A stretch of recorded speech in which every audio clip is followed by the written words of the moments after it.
Eu vou situar aqui onde nós paramos. Ainda está naquela reunião na casa da senhora Laura, que vai retornar, vai reencarnar. E eles estavam recebendo o Ricardo, que é o esposo no plano espiritual da senhora Laura, que já está encarnado, ele está como criança ainda, mas ele veio encontrar com todos eles que estavam reunidos. E nós paramos aqui, onde ele já tinha conversado com todos os que estavam presentes e já tinha retornado. Ele veio através do sono. E nós paramos nessa parte, que começa aqui.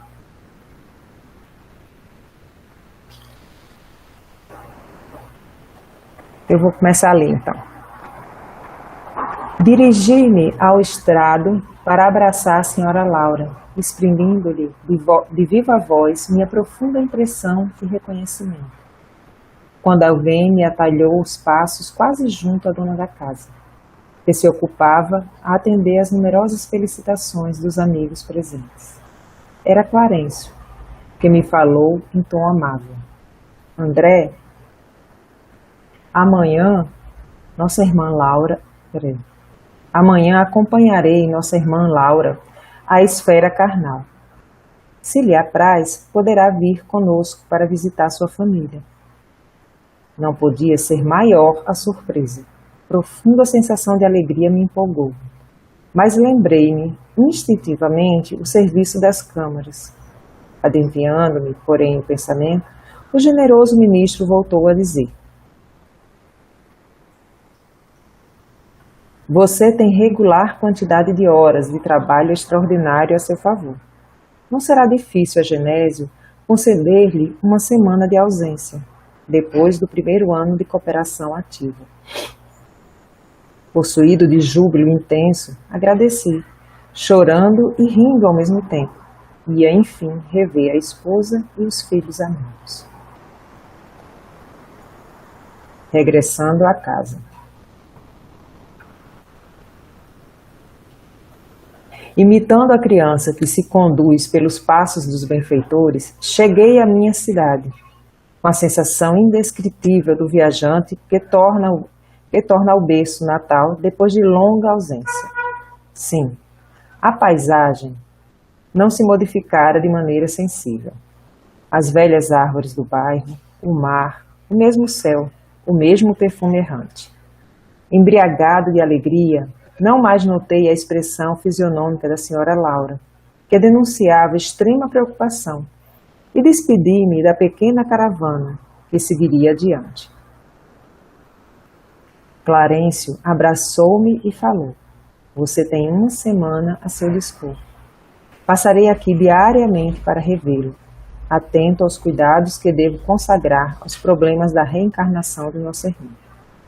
Se quiser ir ao nosso lar, aproveitará minha companhia. Passe bem, André.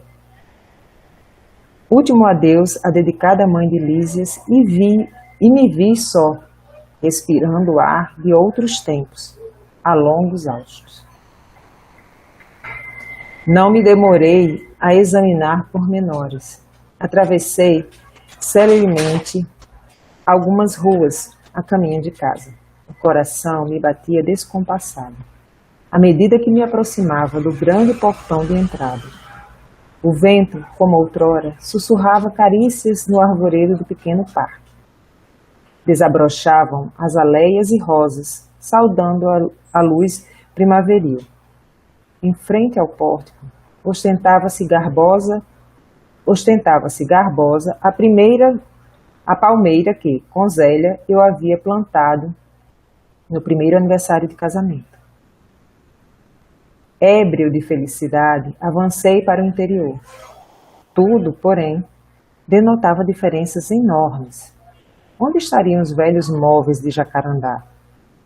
E o grande retrato, onde, com a esposa e os filhinhos, formávamos gracioso grupo? Alguma coisa me oprimia ansiosamente. O que teria acontecido? Comecei a cambalear de emoção. Dirigi-me à sala de estar, onde vi a filhinha mais nova, transformada em jovem casadora. E quase no mesmo instante vi Zélia, que saía do quarto, acompanhando um cavalheiro, que me pareceu médico à primeira vista. Gritei minha alegria com toda a força dos pulmões, mas as palavras pareciam reboar pela casa sem atingir os ouvidos dos circundantes.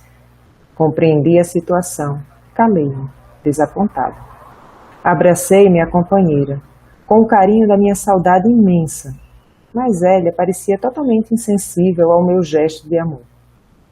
Muito atenta, perguntou ao cavalheiro alguma coisa que não pude compreender de pronto.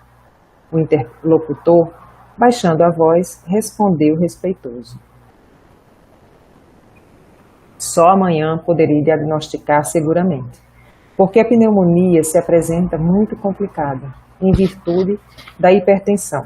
Todo cuidado é pouco. O Dr. Ernesto reclama absoluto repouso. Quem seria aquele Dr. Ernesto? Perdia-me num mar de indagações, quando ouvi minha esposa suplicar ansiosa. Mas, doutor, salve-o por caridade, peço-lhe. Oh, não suportaria mais uma segunda viuvez. Zélia chorava e torcia as mãos, demonstrando imensa angústia. Um corisco não me fulminaria com tamanha violência. Outro homem se apossara do meu lar, a esposa me esquecera, a casa não mais me pertencia. Valia a pena ter esperado tanto para colher sementes de semelhantes desilusões? Corri ao meu quarto, verificando que outro mobiliário existia na alcova espaçosa. No leito estava um homem de idade madura, evidenciando melindroso estado de saúde. Ao lado dele, 3 figuras negras iam e vinham, mostrando-se interessadas em lhe agravar os padecimentos. De pronto, tive ímpeto de odiar o intruso com todas as forças, mas já não era eu o mesmo homem de outros tempos. O Senhor me havia chamado aos ensinamentos do amor, da fraternidade e do perdão. Verifiquei que o doente estava cercado de entidades inferiores, devotadas ao mal. Entretanto, não conseguia auxiliá-lo imediatamente. Assentei-me, decepcionado e acabrunhado, vendo Zélia entrar no aposento e dele sair, várias vezes, acariciando o enfermo com ternura que me coubera noutros tempos. E depois de algumas horas de amarga observação e meditação, voltei, cambaleante, à sala de jantar, onde encontrei as filhas conversando. Sucediam-se as surpresas. A mais velha casara-se e tinha ao colo um filhinho.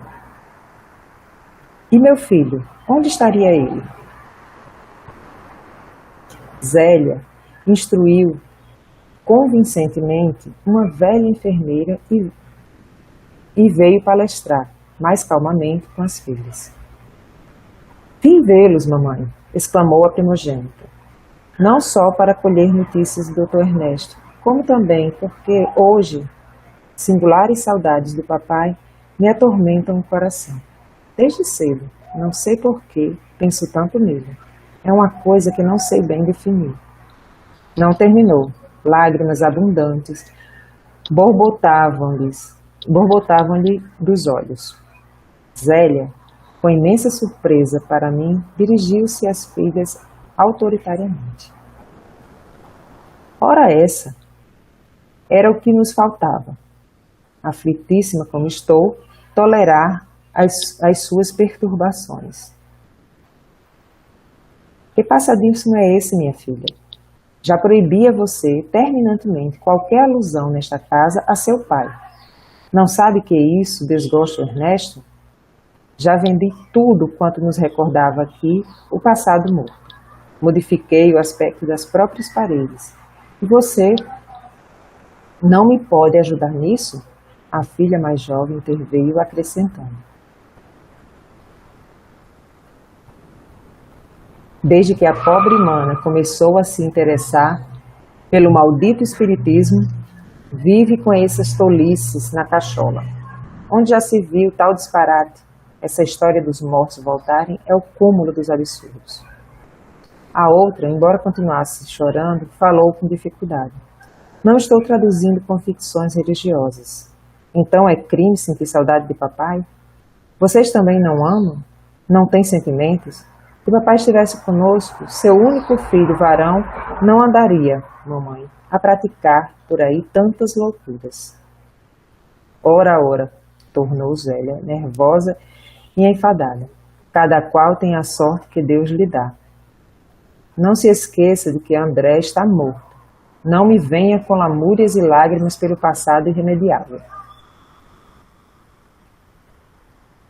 Aproximei-me da filha chorosa e estanquei-lhe o pranto, murmurando palavras de encorajamento e consolação, que ela não registrou auditiva, mas subjetivamente, sob a feição de pensamentos confortadores. Afinal, via-me em face de singular conjuntura.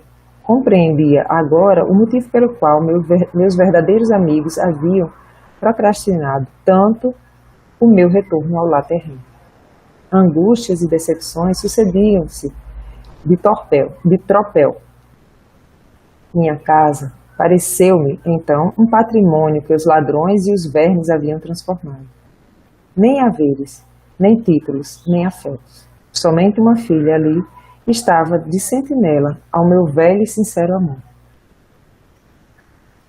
Nem os longos anos de sofrimento, nos primeiros dias de além-túmulo, me haviam proporcionado lágrimas tão amargas.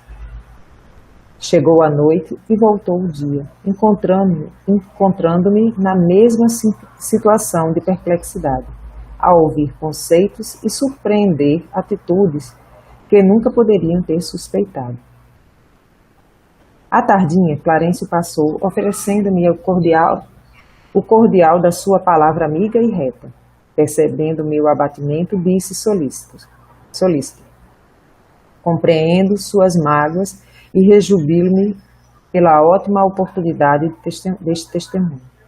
Não tenho diretrizes novas. Qualquer conselho de minha parte, portanto, seria intempestivo.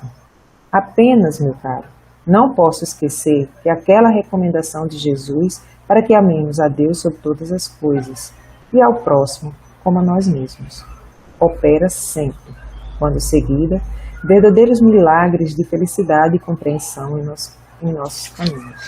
Anne, deixa eu só fazer um comentário. Essa experiência do André, ela é muito rica de reflexões.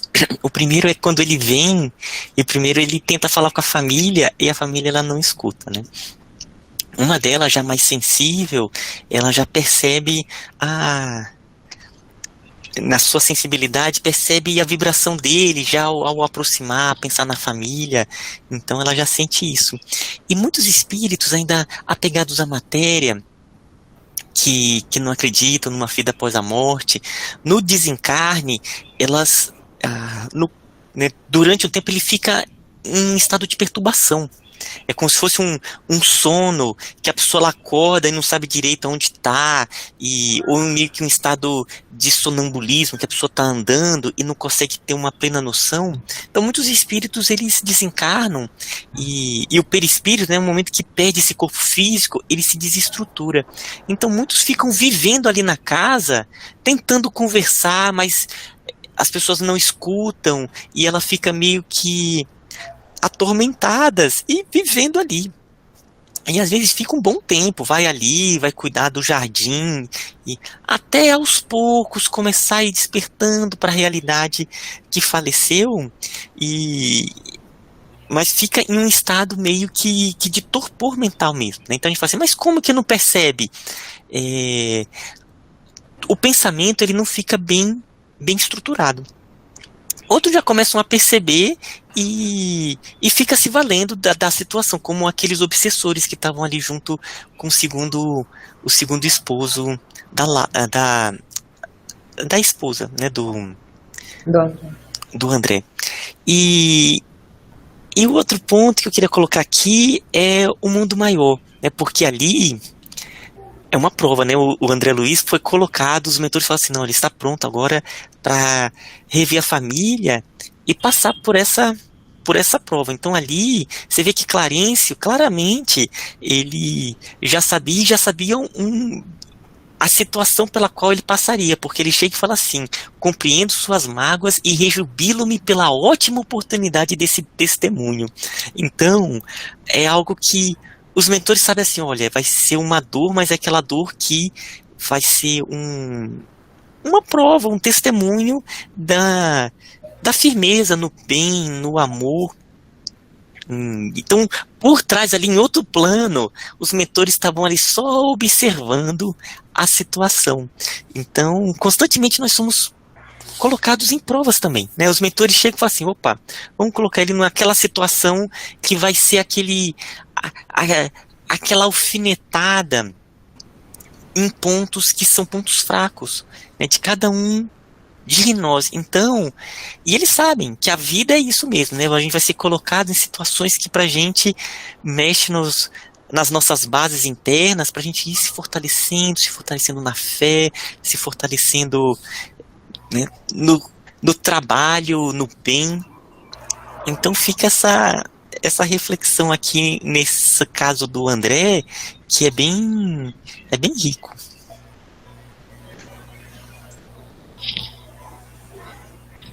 Vou continuar então. Agradeci sensibilizado e pedi que não me desamparasse com o necessário auxílio. Clarencio sorriu e despediu-se. Então, em face da realidade, absolutamente só no testemunho, comecei a ponderar o alcance da recomendação evangélica e refleti com mais serenidade.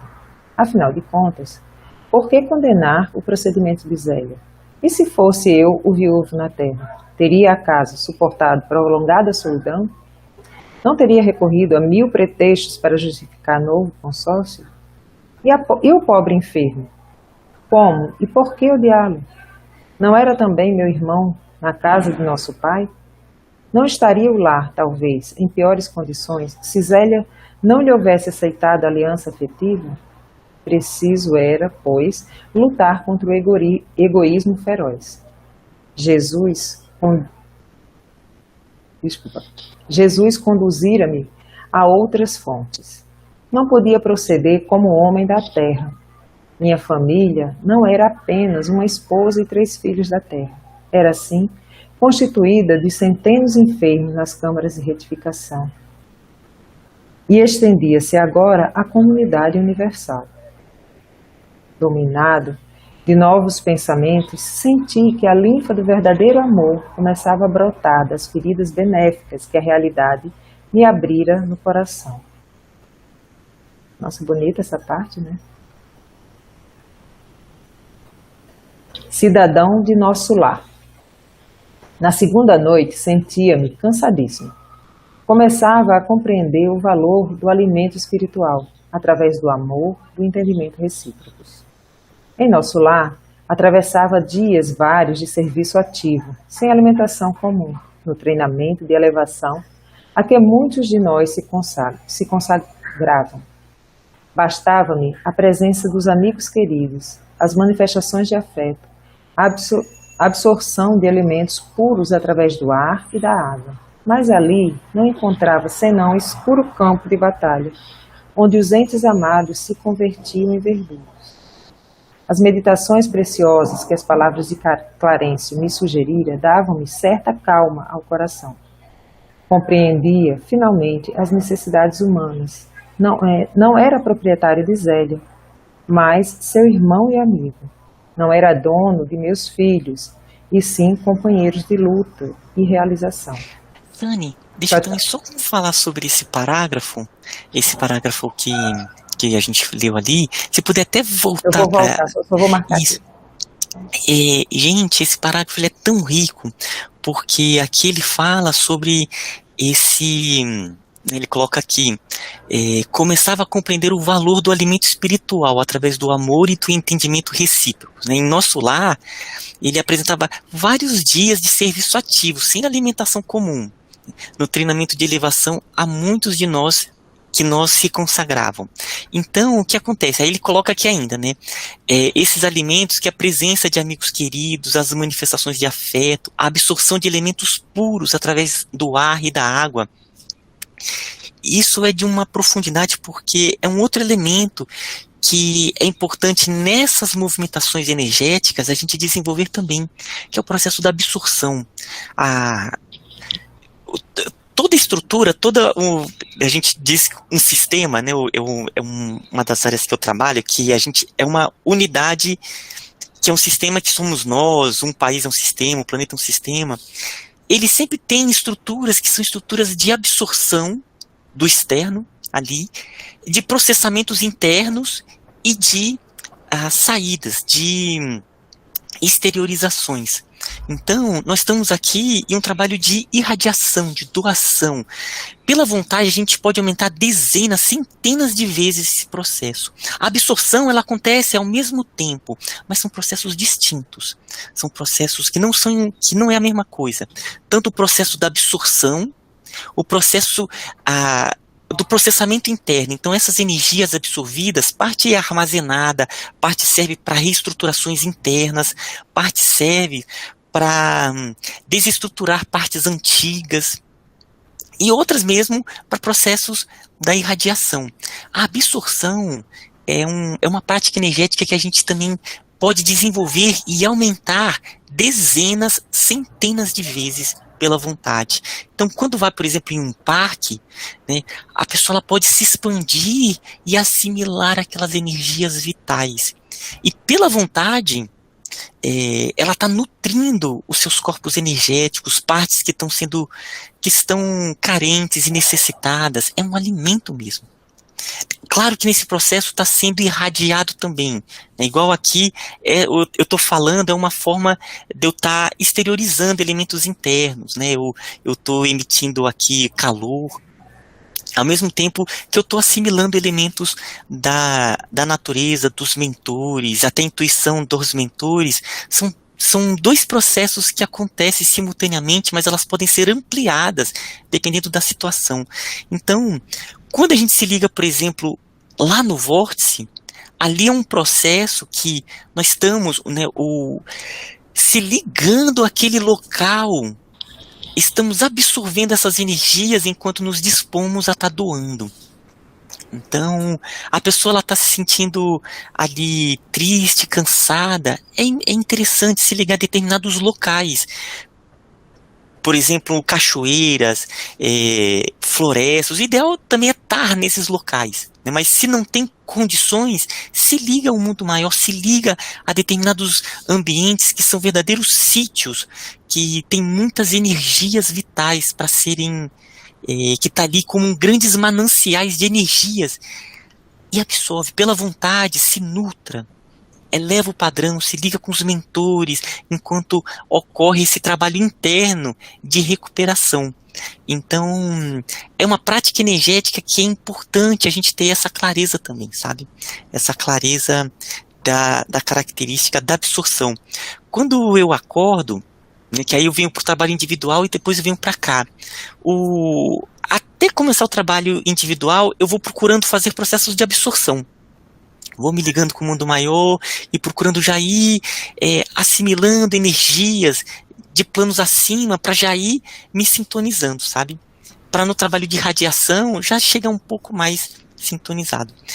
Todo o processo acontece simultaneamente, mas pela vontade você pode ampliar determinados aspectos, né? Porque ainda tem os processamentos internos de uma complexidade que a gente não tem a mínima noção. Então aqui esse parágrafo é super rico quando ele fala, né, absorção de elementos puros através do ar, da água, esses elementos vitais. Então era só isso que eu queria compartilhar aqui com vocês. Alguém quer falar mais alguma coisa? Vou continuar. Eu acho que a gente acaba o livro agora, né? Faltam 6 páginas, não sei, não vai dar tempo, talvez. Só faltam 6 páginas. Recordei E a senhora Laura, certa feita, me afirmara que toda criatura no testemunho deve proceder como uma abelha, acercando-se das flores da vida, que são as almas nobres no campo das lembranças, extraindo de cada uma a substância dos bons exemplos, para adquirir o mel da sabedoria. Apliquei ao meu caso o proveitoso conselho e comecei recordando minha mãe. Não se sacrificara ela por meu pai, a ponto de adotar mulheres infelizes como filhas do coração? Nosso lar estava repleto de exemplos edificantes. A ministra veneranda trabalhava séculos sucessivos pelo grupo espiritual que lhe estava mais particularmente ligado ao coração. Narcisa sacrificava-se nas câmaras para obter endolço espiritual de regresso ao mundo, em tarefa de auxílio. A senhora Hilda vencera o dragão do ciúme inferior e a expressão de fraternidade dos mais amigos da colônia. Clarencio me acolhera com devotamento de pai. A mãe de Lísias me recebera como filho, Tobias como irmão. Cada companheiro de minhas novas lutas oferecia algo de útil à construção mental diferente e se erguia célere no meu espírito. Procurei abstrair-me das considerações aparentemente ingratas que eu via no ambiente doméstico e deliberei colocar acima de tudo o amor divino e acima de todos os meus sentimentos pessoais, as justas necessidades dos meus melhoramentos. No meu cansaço, procurei o apartamento do enfermo, cujo estado se agravava de momento a momento. Zélia amparava-lhe a fronte e dizia, banhada em lágrimas: Ernesto, Ernesto, tem pena de mim, querido. Não me deixes só. Que será de mim se me faltares? O doente acariciava-lhe as mãos e respondia com imenso afeto, apesar da forte dispneia. Roguei ao Senhor energias necessárias para manter a compreensão imprescindível e passei a interpretar os cônjuges como se fossem meus irmãos. Reconheci que Zélia e Ernesto se amavam intensamente